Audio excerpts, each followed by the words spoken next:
Sonra qahraman arkadağıma täze şäheriniň çägine guruluşy batly depkinlerde dowam edýän destgalary aýratynam arkada şäheriniň mescidini synlap bu işleň uzak geljegini nazarlaýanlygyny, olaň halkymyzyň bagtyar durmuşyny görkezýänligini belledi. Häzirki döwürde mescidin guruluşyny ýurdumyzdan we daşar ýurtlardan köp sanly adamlar haýr-sahawat herişdelerini gönükdirip soga işe goşunt goşýarlar.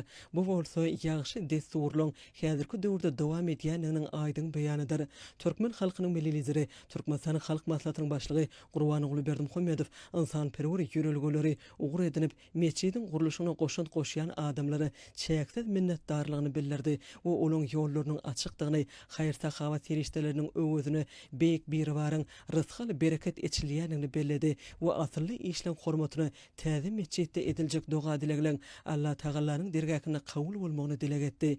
Sonra gahraman arkadamyz kimmelere alp barýan jogapkärli işlerine munun beýlegem üstünlikler arzu edip bu ýerden ugrady.